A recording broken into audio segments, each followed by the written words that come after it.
Welcome back to another episode of Game Time Discussions. I'm Cameron Selby alongside Emery Cuzzy. Today we're going to go over the AFC South, one of the more interesting divisions of the last year. There's a lot of moving parts with all the young quarterbacks that we have in that division. You got Will Levis, Anthony Richardson, CJ Stroud, and Trevor Lawrence. So it's a really exciting division that I think could very quickly become one of the most exciting and best in football. Last year was a little bit of back and forth because everybody was kind of towards the end of the year about the same range. Obviously, different records and different results on their seasons, but everybody was competing to the end. And some are in a few different directions. I think we got one team going with a little bit of a rebuild, and then a few others are kind of trying to revamp and try to build on what they either were at last year or the year before. So, well, I think one big thing in this division is this division has the most cap space of any division. Total, like top to bottom. The Titans are currently first in all of football. So we're going to see some of those bigger moves out of this division, revamping, like you said, and just kind of getting guys that can help them make deeper runs or get back to where they were, as in the Jaguars, deeper runs like Texans, and building on their young cores. So yeah, let's get started. We're going to talk about the Titans first. The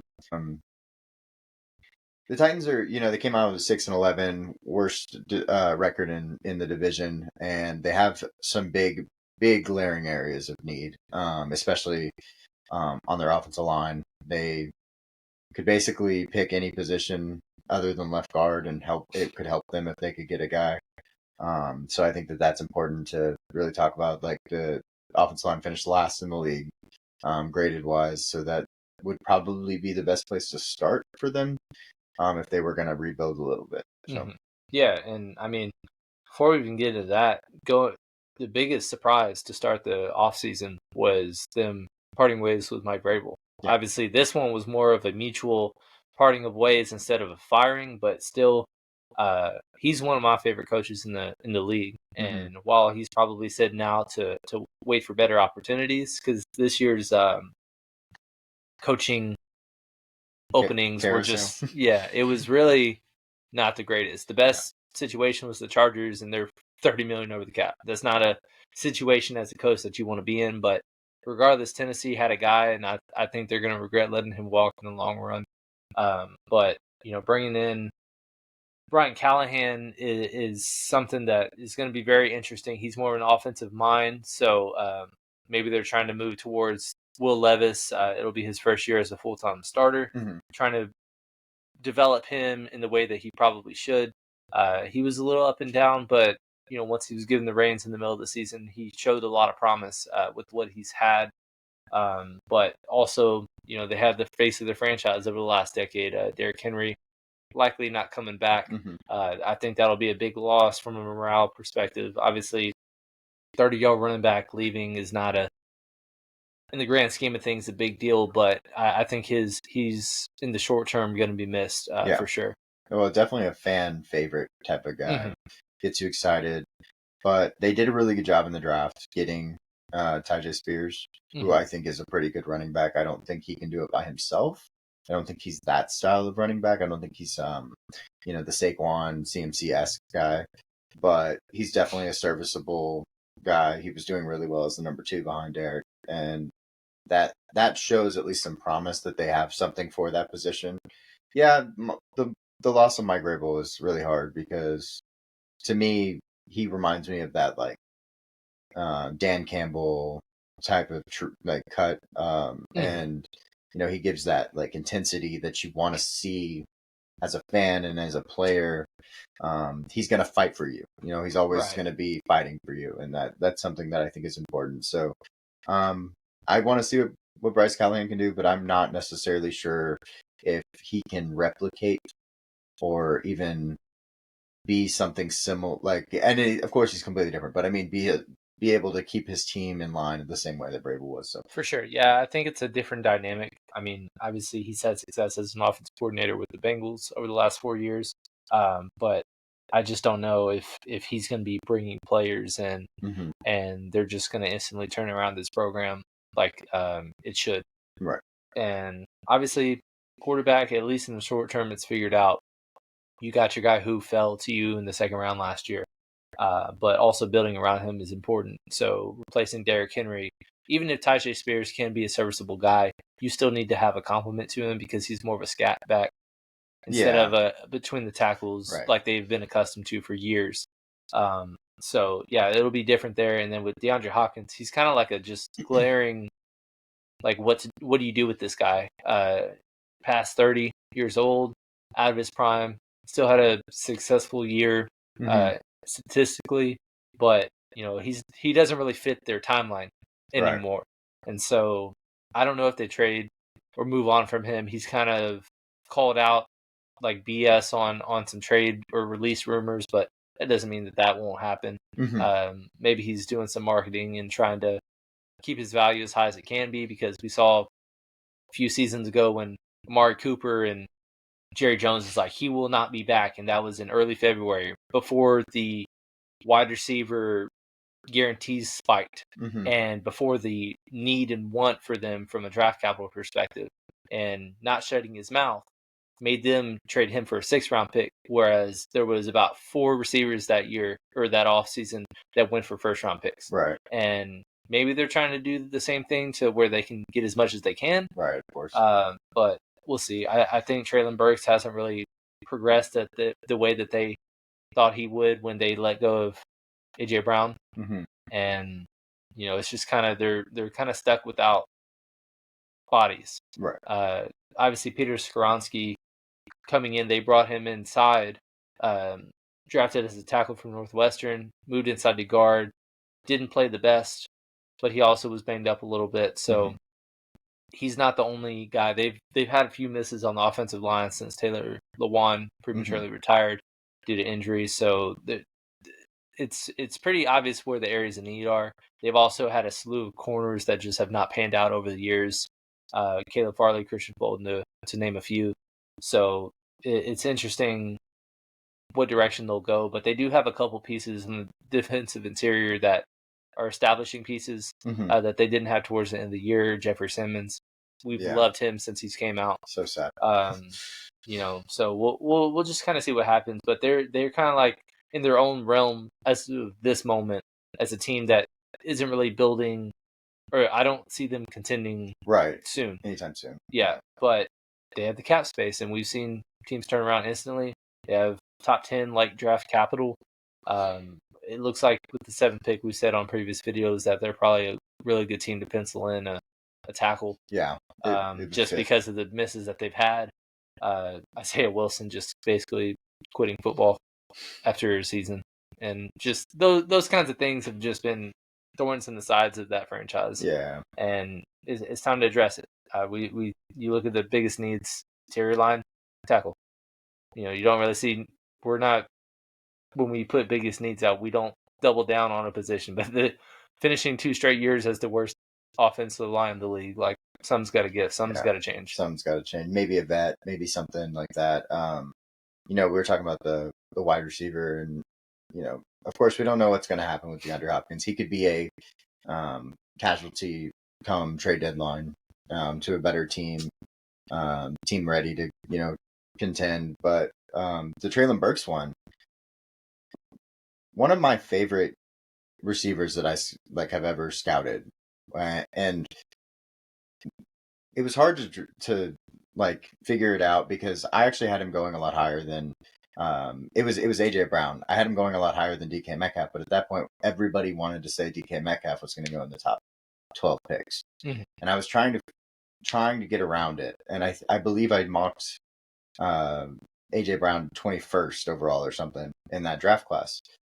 AJ Brown, if he was in the same draft class as Treylon Burks, they would be night and day. They were nothing alike. They kept trying to say that they were like same body type, same this, same that. There were so many differences, just route running alone, that, catching the ball, with your hands rather than your body, things like that. And so when they drafted Traylon Burks and everybody was like, oh, well, he's just going to replace AJ Brown. It was really hard for me to watch that stuff because I was like, these guys are nothing alike, and they're different not only ability wise, but the speed is something that you can't overlook either. Like Traylon Burke does not have the same speed that AJ Brown has, and the hitter, the change in the routes and stuff. So I want to just say something about the fact that everyone believed just by look, if you stood them next to each other, maybe they were similar, but truly they were nothing alike. And I think that was something that they definitely missed on when they picked Traylon Burks. Right. Yeah, and also, trade deadline, another person we don't see in the departure list because he's already been gone, but Kevin Byard was a multi-time Pro Bowler. He's been on the back end of their secondary for a half decade now. They sold him kind of for cheap. Didn't really get a ton for him going to Philly. And so those kinds of moves kind of are foreshadowing what direction you're going. And when you're selling low on talent like that, it's really kind of an indication of this might be a multi-year thing. And that's just kind of where I see it going. I expect them to compete, but not probably be on the short end of the stick more often than not, at least this year. Yeah. I just think there's too many holes on both sides of the ball. They really only have about 2-3 pieces that are just like, oh yeah, that's part of our premier going forward. Yeah, absolutely. So, I think it's time for a reset, and I think this is one of the building blocks for it. We'll see if Will Levis is the guy that can be a part of or man that thing. But I think it all started with the coaching change, just saying that we want to change up what we've been doing, and that's the route they want to go. So we'll see what kind of happens with that. I think with Will Levis too, we had him kind of at that point. He was behind the first three, first two for sure. He was behind. Yeah, the first I actually two, had him going to Indy in the top 5 last year. Okay. So that was one of my big misses in terms of how I thought teams would. I thought they'd fall in love with, how he, brought Kentucky into a basketball program, into a relevant top 10 caliber program towards the end of his college career. And I guess he just kind of didn't impress in the meetings and, behind the cameras or behind closed doors. Where we didn't see. Yeah. And so he fell all the way to the early second round. So it's never a good look when you have a top 5 projected pick. And we're doing these scouting videos and doing that, but I just talked about DK Metcalf. I put him at 12, and he dropped to 60, 61 or something. So, it's not. I mean, it's a beast, because you're listening to not only our mock drafts, of course, are based on what we expect teams to do.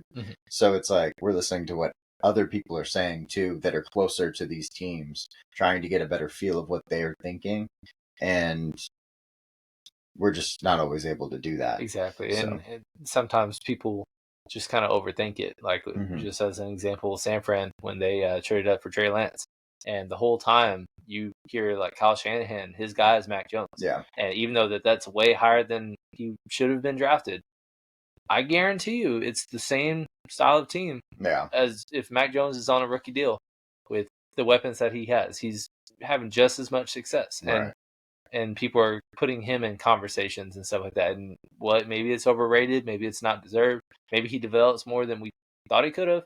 But, and then they kind of overthought it, went with the project, and we're impatient with that project. Yeah. So teams do that all the time. So, I'm not beating myself too much about that. But that's it's just one of those things that Will Levis, he has a lot of talent. It's just a lot of, I don't know his intangibles enough to know if he can be the guy that's going to be there for a long time. Well, he had some inconsistencies when he was at Kentucky, and that was the thing that kind of scared me away a little bit. Because I think it was Bryce Young, CJ Stroud, 1 and 2, however you put them, they were kind of even to me, 1A, 1B guys. And then it was Anthony Richardson, Will Levis, and so it was kind of that thing, of course. And then Anthony Richardson was much more inconsistent. Way more, yeah, but exactly. He's just, got the big bod. He's beast of a human. Yeah, he's huge. And Bad. Yeah, I mean he can run. He hurt himself because of that though. yeah, And he that's needs to definitely learn how to protect yeah, himself. and he But does not protect himself. Lamar, we talk about Lamar all the time. He runs and gets down, doesn't get hit. Like he doesn't get hit. Anthony Richardson was taking it right on the chin right. over and over. And like, yes, you're a big guy. That's great. These guys, they tackle for a living. They're powerful in a different way. And so you just have to take care of yourself. And so yeah, let's jump over to the Indianapolis Colts and talk about Anthony Perfect Richardson a little transition. bit. Yeah, exactly. We might have that a couple times in this draft. But yeah, Anthony Richardson played really well when he was healthy until he got hurt because of his running style. Gardner Minshew played well when he wasn't healthy, and so that's kind of one of those things where you get a guy that is a really good backup and that you hope doesn't have to play, but when he does, he plays well. Right. Takes care of your team. Backup to JT, Zach Moss plays well even when Jonathan Taylor's not there. So the Colts, I think the 9-8 record kind of is almost the lowest. At the end of the season when I saw the 9-8 record, I was like, wow, that's probably the lower end of where I would have projected them, knowing how good their roster really was. Yeah. Well, I mean, in my thought process, I actually thought that Shane Steichen coming in and doing what he did was probably one of the most impressive coaching jobs, and it just kind of got overshadowed by, Houston and their turnaround that they did, and we'll talk about them in a little bit. But yeah, he came in and did a phenomenal job with the rookie quarterback that he had. It kind of was like an odd couple situation because Gardner Minshew and Anthony Richardson are two very, very different human beings, quarterbacks, all that stuff, and they just meshed well. And I was watching, them in training camp videos and stuff like that, and their chemistry was just off the charts. And he seemed very poised for as young as he was, because he was the youngest quarterback coming into the class last year. He only had 1 year starting experience. It was not very consistent. He was just missing open throws left and right, and we're talking the easy check down throws.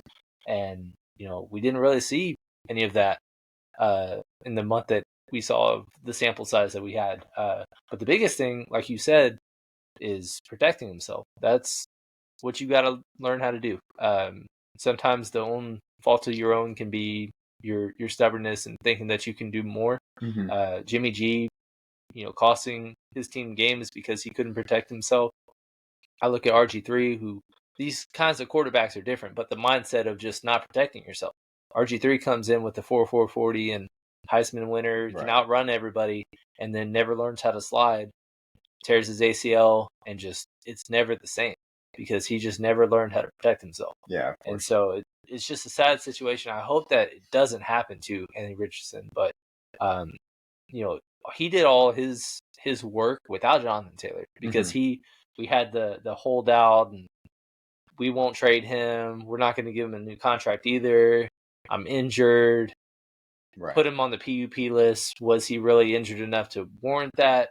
Who knows? Probably not. But regardless, you didn't even have a single snap and sample size with the two together. And that's just a scary backfield to think about in this day and age when most people are kind of, drop back pass, spread offense, and they're just going to be running down your throat. Yeah. 1-2 punch. Lots of zone read coming at you. It's and that's going to win you a lot of football games because you're going to be able to control the clock really well. And like you said, they made Zach Moss, who's been a journeyman running back. He looked like a new man in the few weeks that he was the starter. And Michael Pittman has been serviceable. That's their kind of priority free agent to bring back. I also think, I know Gardner Minshew is not the guy of the future, but he definitely needs to return. Yeah. I think he was such a positive energy. And I think with this year in particular, when we saw as many quarterbacks go down and how many teams struggled because they couldn't figure out the backup quarterback. You look at the Jets or the Bengals, the Chargers, how they just plummet as soon as their guy goes down. And the Colts really didn't miss a beat. And who knows what they would have done with Anthony Richardson, but a backup quarterback is probably more important than most starters on your roster, and he did everything he could to almost bring them into the playoffs. He had some struggling games. Obviously, you're not going to have a perfect season as a backup quarterback unless you're Nick Foles. Yeah, of course. But he did everything you could have expected or wanted in that role last year. And I think that is the best thing that you could have with a quarterback that is learning to protect himself, right? Having injury history now, and for his development. Like you said, though, they had to change their whole offense when he went down. There was no more zone read. Like now it's pocket passer. A little bit of them could move a little bit, but not the same type of player.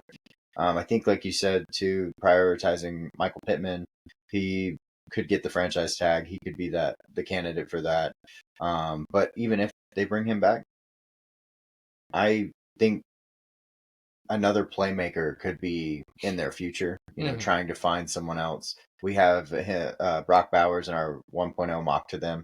I don't know that he'll be there at 15, but if he's there, that's the type of playmaker you need to just put your team over the top. And and they tried to fill that wide receiver 2-3 slot over the last couple of years. Alec Pierce, Josh Downs over the last few seasons were second round picks. I like Josh Downs, but he was very productive at UNC, but a lot of it was out of the slot.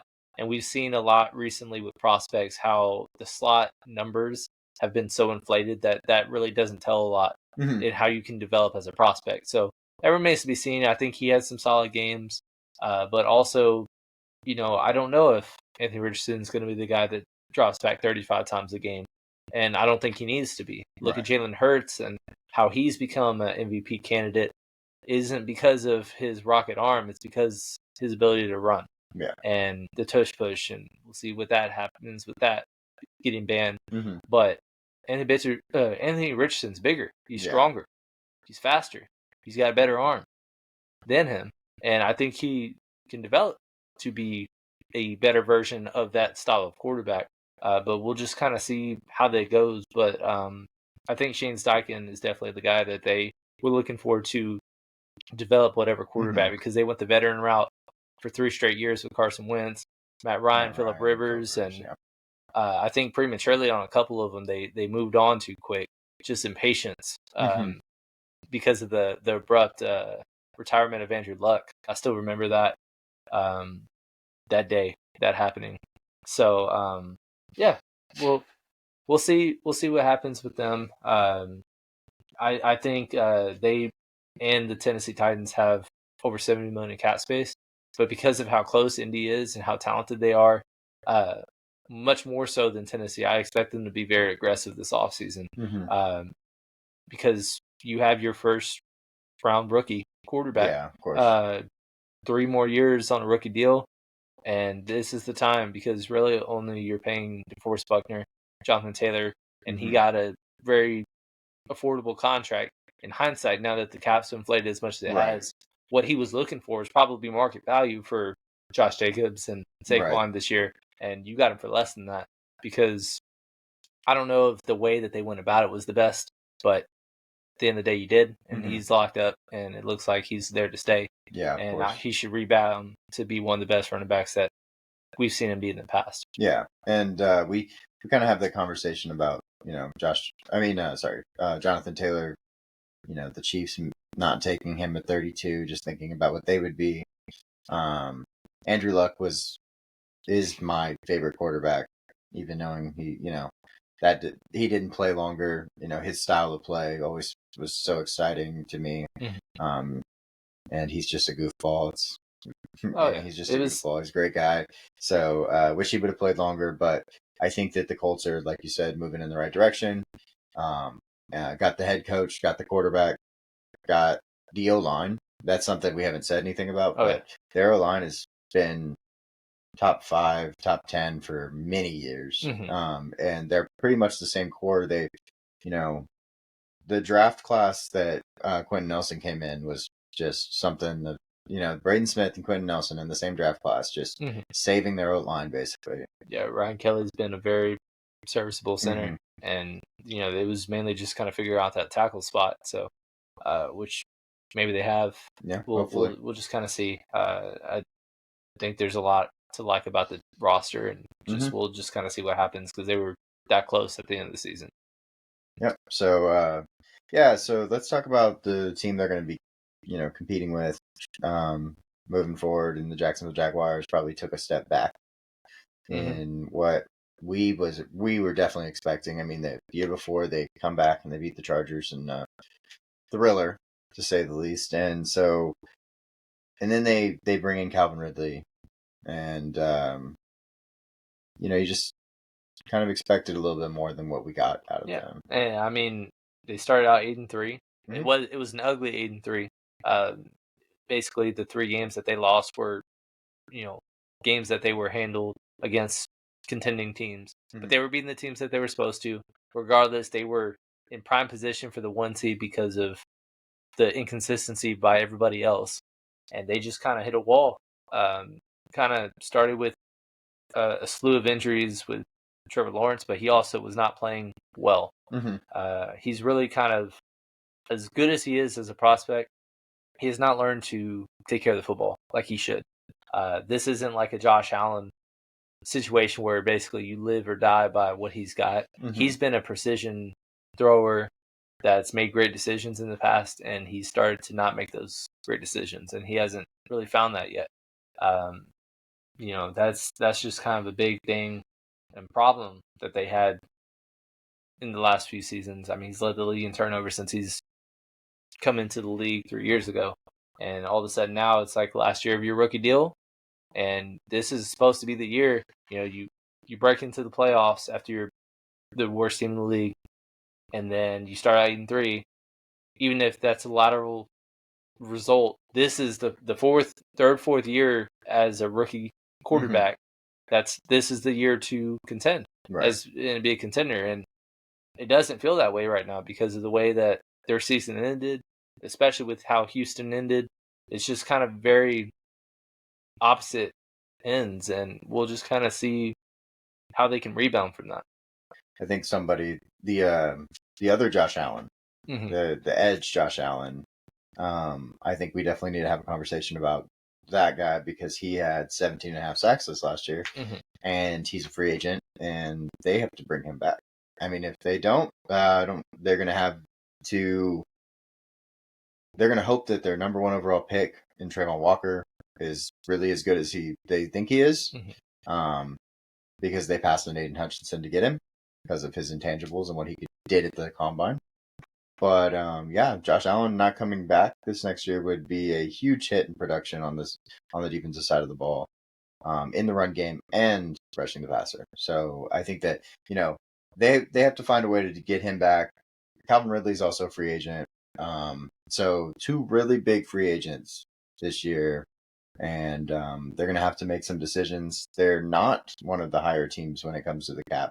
They're 18th. They got $24.42 million left. Much lower than every other team in the division. Yeah, everybody else is higher, and so prioritizing these 2 guys is something that I think they're going to have to try to do. Yeah, which I think is a tough thing, but I don't anticipate Calvin Ridley being back. I think he's one of the few that I can almost guarantee is a hot commodity. There's a strong group of receivers in this free agency class, but I anticipate Michael Pittman getting tagged.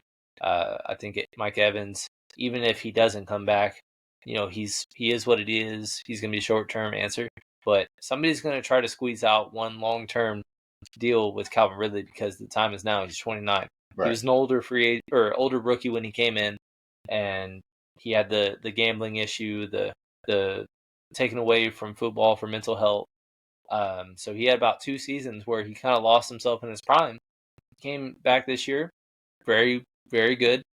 I don't know if he did enough to say like, oh, this is the guy I want to spend $25 million in, when you basically only have that in your cap.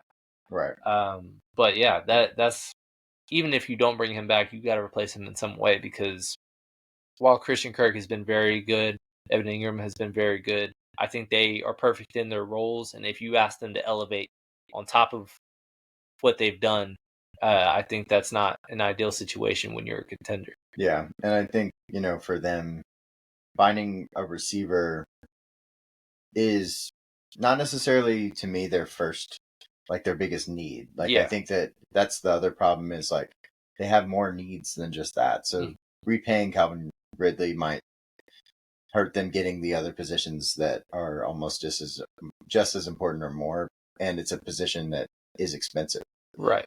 So I think that's something that we kind of have to take into account is like, can they actually pay him and get other pieces? So. Well, I mean, if you look at how they kind of pre-Trevor Lawrence when they were contending, and they almost knocked off the Patriots to get to the Super Bowl, they did it by spending and investing heavy in veterans on the defensive side of the ball. Couple that with hitting on Jalen Ramsey like they did, but bringing in Calais Campbell, AJ Boye, and they had great linebacking core. And then all of a sudden now that's all gone. They kind of just kind of threw it all in, sold high, and they really haven't revamped the defense like they hoped that they would. Clavon Chason was not did not work out. Trey Herndon, CJ Henderson, all misses on the defensive end. Yeah. And really Josh Allen was their lone bright spot. And Trayvon Walker remains to be seen, but he's not having the impact that Aiden Hutchinson is right now. So they've missed on way too much on that side of the ball. And, that's just kind of what they need to fix. Yeah. Especially when you have Trevor Lawrence, who, while he's been very good, when he isn't putting you in position to win games, you need to have a defense that will be like, no, listen, you just got to get us 24, and we got you. Yeah, exactly. And they haven't been that defense since really Jalen Ramsey and everybody else. Blake Bortles, when Blake Bortles was the quarterback, they were able to do that because of the difference, and they knew they needed to. They can you almost feel like Trevor's going to save us in this situation, and he hasn't been able to do that. Trayvon Walker's probably not as good as Kayvon Thibodeau, and that, so you're getting a guy that at number 1 overall, who's probably the third edge on the board when it's all said and done from that class. And so you definitely, you can't miss like that. Not with the number 1 overall pick. You have to get the guy that's like proven. And I know that was a harder class because there wasn't a true number 1. True number 1. There wasn't any quarterbacks. You couldn't trade out of that spot. And so they're not the only ones that have missed though in that draft. You take the Giants, Evan Neal. So it's not like there's obviously misses in all drafts, but missing at the number 1 overall pick is one of those things that really just puts a thorn in your side, especially as a fan. And so I think this team has a lot of options, going forward, but they're going to have to structure deals correctly and find ways to get money in the right places, and not necessarily make the big splash plays like we get excited about. So trying to figure out and go through the waters is what they're going to have to do. They're still good at football. Like, they're still a good team. Right. So we don't want to take that away from them, but they're going to have to figure out how to fix the problems that they've had and improve on the young players that they have now. Yeah. I mean, based on kind of situation they have compared to their, contemporaries in their division, they've really got to get better internally. That is as much of a way to get back to contending as adding X, Y, and Z, just because they were already there. And then they followed up and had a successful year, and they just the wheels fell off. And that doesn't mean that you got to blow up the team and start over. That just means that you got to look yourself in the mirror and be like, all right, am I going to do this here, or we got to go in a different direction? So, yeah. And I mean, Trevor Lawrence is the quarterback of the future, even if you decide. I mean, they're going to take his 5th year option, things like that. Like, he is the guy. Getting him to play better, getting him to mature, things like that is what their front office that you were just talking about needs to figure out how to do. Right. And get him to a point where he's the best quarterback in football, like most of us expected him. Or him in the top 5, of course, but expect him to keep that he could be. Right. So, yeah, let's transition over to the division champs. The biggest turnaround in the NFL last year was Houston. They were really kind of a black eye on that franchise after the Deshaun debacle that took place. Regardless of the off the field situation, the handling of that, getting rid of DeAndre Hopkins for peanuts, those kinds of things. The slaves don't run the prisoners don't run the yard kind of thing. Really rubbing players the wrong way, and then they just kind of had to sell everything and start from the bottom. Yeah. And they brought in everything new. They went through multiple one-year stints with coaching hires, and then they bring back D'Amico Ryans, who I grew up watching. Mm-hmm. I loved D'Amico as a linebacker, as a tandem with Brian Cushing, and he was well loved in the city. He comes back after being a defensive coordinator with San Francisco, and just completely turns around the energy of the program. Mm-hmm. And it was great to see how competitive they were from the jump last year. Really, really impressed with how they kind of made the most with the little that they had. Right. I think they, top to bottom, still had the least talented roster of all the divisional teams, but they just did things the right way, took care of the football, led the league in turnovers or lack of turnovers. Yeah. It was exciting to watch. Definitely, we got to talk about the big things, offensive player of the years. Got two of them, players of the years, two of them. Mm-hmm. Both of the rookie player of the years, offensive CJ Stroud, defensive Will Anderson. Mm-hmm. And then you got the coach of the year. So runner up, but, yes. I mean, he did just as good of a job as Kevin Stefanski did for Cleveland, but record wise, like, of course, yeah. Regardless, it went as well as it should have, or it could have gone, with as young as they were, and just kind of putting pieces together and with tape and just trying to sell it as art, and it worked. I mean, their defense was 14th, and I would have never, I could have never thought they were a top half defense. Before the season. And they had, tells you everything about what that's one of the craziest things. They were, from between 2020 and 2022, they had nearly 1,000 more rush yards allowed than the next worst team. 1,000. And they were top 5, top 6 this year against the run. Just like that. Just piecing one-year rentals together with veterans that are just kind of on their last ride. And it worked. Mm-hmm. Everything worked. Derek Stingley finally came into his own. CJ Stroud had one of the most successful rookie seasons you will ever see from a quarterback. His turnover ratio setting records. Mm-hmm. And then on top of that, once they got to the playoffs, going against the number one defense and demolishing the way that they did, it's just like that's just so, that gives you so much energy when you're building something, how it speeds up the timeline. Yeah, I mean, to me, you think about their age, mm-hmm. just top to bottom. You just look at every position and you're like, wow. Like, I know. So you go from defense, right? So edge, you got, of course, Will Anderson. You go to corner, you got Derek Stingley. You go to safety, Jalen Petrie.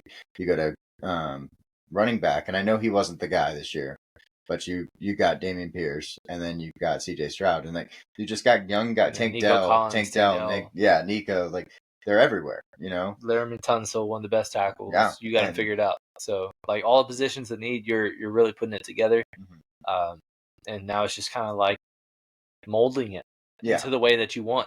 The AFC is absolutely stacked, but I think in my mind it's taking a little step back on expectation. And I think because there's so many teams that are going down, mm-hmm. that there's not going to be where I thought last year, where it was 13 teams, I could make a case for a playoff team. I really don't think that that's the case this year. I think pretty much there's going to be more of the same, but the teams that I think are in best position to at least repeat their success is Houston, because of the division that they're in. They're the team to beat. Yeah, they should be, and they've got all the cap space in the world to just kind of build. Because just like Anthony Richardson, this is only year 2 of a 4-year rookie mm-hmm. contract. This is where you start spending, and I think because of the success that they had, I think CJ Stroud's become a guy that's just I want to play with that guy. Yeah, of course. And obviously Anthony Richardson could become that, but he hasn't yet. Mm-hmm. CJ Stroud in year 1, becoming a Final Four team after being the worst AFC team, that's the turnaround that you want. Well, and they improve. So they have they traded their pick to Arizona. Mm-hmm. So they would have actually been picking 27th first, but instead, in the Deshaun trade, they got the 23rd pick. So they moved up in the pick by 4 picks, and that was not expected when they at all. moved up, they ended up taking C.J. Stroud. A lot of talk moving up was they were in love with Will Anderson. They were gonna take him, and they went with Stroud. I was like, oh, we got the guy. But then they traded up for the very next pick. Mm-hmm. But because their second pick was 12, they had to trade multiple firsts, and because it was an edge, I think that's what saved them on having to take a bunch of capital and mortgaging it. But a lot of people were like, why would you trade your own pick? You're supposed to be one of the worst teams next year. Cleveland's a playoff contender, and it worked out in their favor. Yeah. They took a gamble on themselves, and it paid off. So, that's just kind of one of those things that gives you kind of the energy to just be like, oh yeah, we know what we're doing, and we're gonna be here for a while. They improved 4 picks by trading the correct pick, basically, which is really cool. It's cool to see. So yeah, they're gonna pick a little bit earlier this year. They have a couple holes. Don't get me wrong, but what team, that like you said, rented vets and stuff doesn't, Yeah. But they're gonna, they've got, I don't know, 5 picks in the top 150, which is just gonna, build. They've done really good in the draft. With Tank Dell. Tank Dell was a guy we were talking about in best ball or in fantasy that I was like, okay, he's my last pick. I'm gonna put him in because I think that there's not a true number 1 there yet. Nico Collins turned into that, but yeah, he was one of my guys, and then he did some amazing things this year. Yeah. So it was really unfortunate to see him kind of get rolled up on out of the play kind of thing, and that's what ruined his season. But I mean, he's just an exciting gadget guy that's what you need as an offense. And Bobby Slowick is one of the most exciting offensive play callers. Somehow retained him as an OC. He's going to be one of the top coaching candidates next year. I truly believe that. So the only problem is you're at the top of the mountain. Now you got to stay there. Yeah. We saw with Jacksonville, a young team that's like, oh, we're already here. We're only going to go up from here. And then they start out strong and then kind of plummet. Houston actually has one of the toughest schedules in the NFL next season, based on strength of schedule. So being a young team, are you able to weather that storm? Are you able to just kind of repeat the success that you have when you have other playoff caliber teams nipping on your heels? Because you didn't see it the last long while, multiple playoff teams from the AFC South, but I would feel very strongly if you put at least two, as we do our predictions and stuff like that going into 2024. Right now I would say 2 is a very solid bet to come out and be one of the top 7 that represent the AFC. Yeah, and I think using $67 million worth of cap, you have the opportunity to go get some veterans, and you're talking about they're a young team, but getting those guys that are locker room guys are important also, and that could really help them improve in that way. Just being able to weather the storm. Yeah. I know you said that they have a running back in Dameon Pierce, which I think I'm lower on him than you are, but I think this is one of the best situations that if you wanted to, you got the space. Saquon, getting a Josh Jacobs. I think that's an excellent fit. I mean, look at what they were able to do late in the year with Devin Singletary. And he's a mini scat back that was 30 touches a game, just breaking the top off defenses.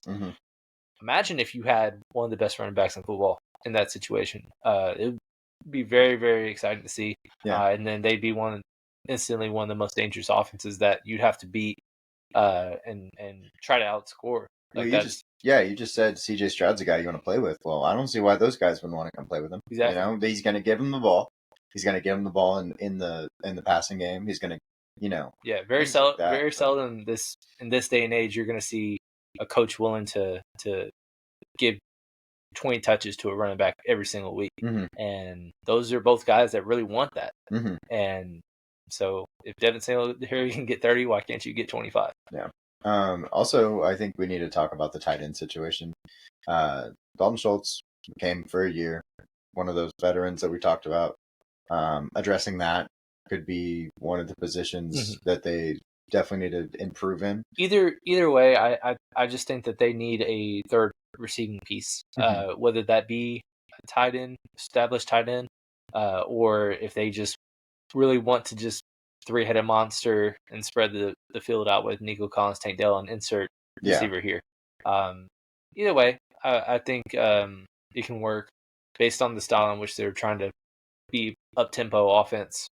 But yeah, they're going to put up points next year. It just kind of remains to be seen because of the fact in the way that they rebuilt the defense.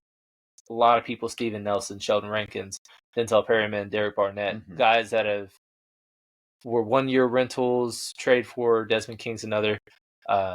There's a lot of guys that you kind of either need to replace or bring back because that strategy did work out. But at the same time, now you have a lot of holes to patch. So you can't just kind of stop doing that. I think this is just one of my hopeful predictions. I hope the guy like Mike Sanderson could land to them in the second round and get a guy like that.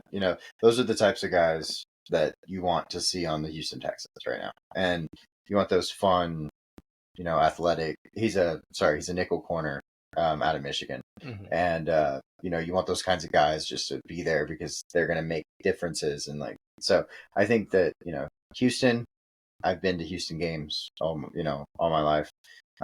They're right down the street basically. So we get opportunities to, enjoy them in a different way than some places. And we have friends that are Houston fans. We have, people around us that are fans of the team, and we like seeing them do well. So I think that that's, definitely something that we hope continues. It's just the biggest thing is internally, they just can't be their own worst enemy because they rebuilt their team perfectly when they got Deshaun and had D-Hop, and they were going to be them in Houston for years them in Kansas City as the teams, and they really destroyed themselves with the way it went. And they had to start from the ground up. It appears that they've resolved it, but we've seen how much recency bias can kind of be the detriment to you in the long run. So you just got to keep going where you can and establish, because it's a tough conference. There's a lot of talented young quarterbacks, so you can't just be like, oh, we got CJ Stroud, because everybody else would be like, I got Joe Burrow,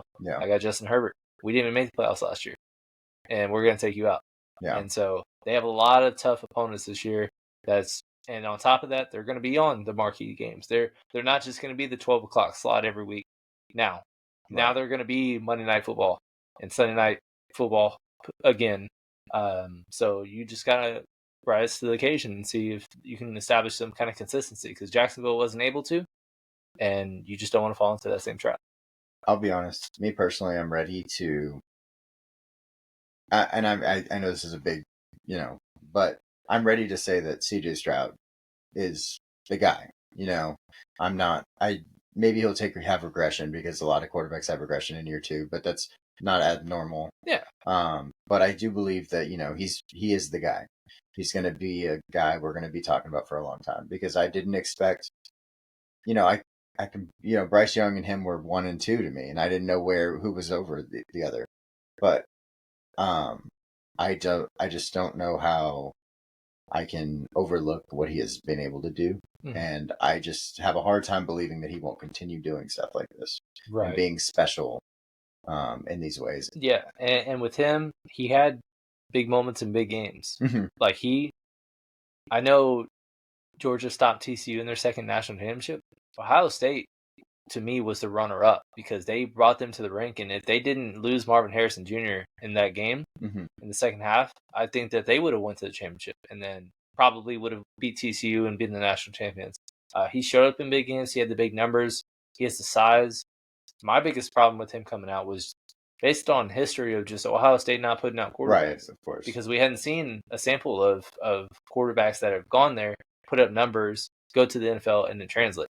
And then Justin Fields was having a rough start in Chicago, and so that was my biggest issue. And then going to Houston, I thought, okay, you don't have a ton there.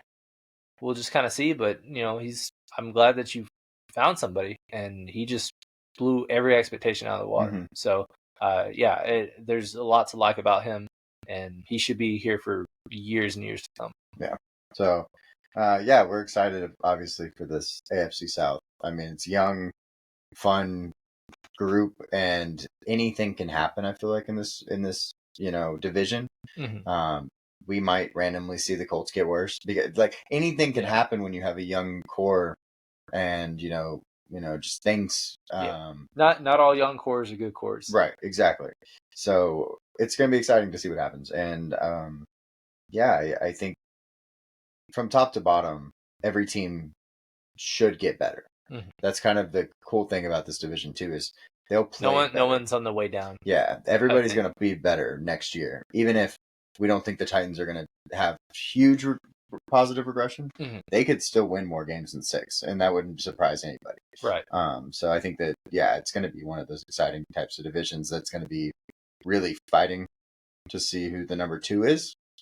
I think personally, Houston should be by far the clear-cut favorite, and then fighting for number 2 and wild card spots, because this could be a division we see every 3 teams get in type of thing.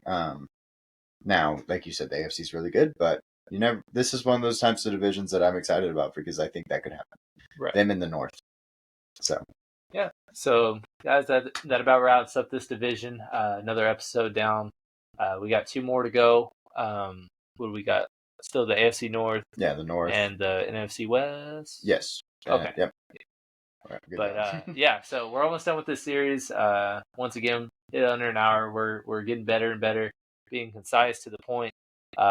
Just trying to have fun, do what we do, and get better. So yeah, well, I mean, for us, this is the start of something that is exciting. We want y'all to be a part of it and just kind of grow with us, because we're gonna talk about this stuff later on, in a year.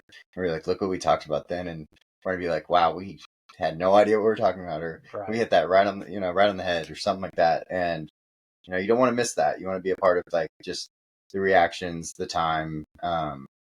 We want to build a community that has discussions and gets to talk about football, because that's what we like to do. We get to enjoy football every day. It's fun. Yeah, and I mean, this is our first style of videos. Obviously, not all of them are gonna take an hour of your time. A lot of them are gonna be more concise and talking about 7 guys to watch out for, 6 teams to do this, blah blah blah blah blah. This is just more of an overview. That's why we're having a discussion. Every now and again, we're gonna have these podcasts where we just sit back, kick it, relax, talk about what's on our minds, and that's just kind of what we like to do. Yeah, we're gonna have live streams where y'all get to be in the comments, and you get to ask questions while we read them and talk, and be a part of. You get to be a part of the podcast with us, because that's this is a discussion. We want to see what everybody else thinks too. I'm super excited about live streaming. Yeah, it's gonna be fun. That's gonna be a different animal, just because like on top of prepping, you got to riff. Yeah, and that's just a whole different skill that we're gonna have to develop. But it's gonna be fun.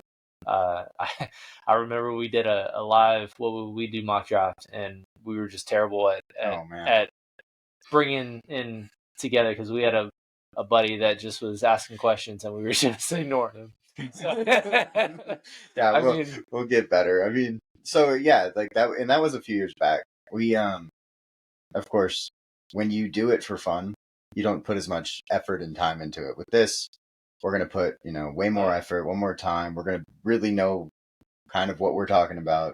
And if we don't, y'all call us out for it. Okay. It's okay. Yeah, it's okay. I'm not afraid to be wrong. And I know Emery isn't it. So. No, I've been wrong plenty of times, especially I have mock drafts from 2019 is my first mock draft. We're going to do some videos this off season where we're going to look back on those mock drafts that we did, because that was our first big work together as a tandem, and we'll show where we were, hit the nail on the head. We'll show where we were stupid. Yeah. But it's just fun. This is what we want to do. So, and then also, we when we get to fantasy football, me and Cam, we've done really well in fantasy football, so we can explain. We're gonna have a lot of insight in that stuff too, and that's something that we have very competitive leagues. We do different kinds of leagues. So dynasty, we do auction draft leagues, we do regular draft leagues, all kinds of stuff. Nobody really covers auction drafts, and I think that's the funnest style of drafting, by far.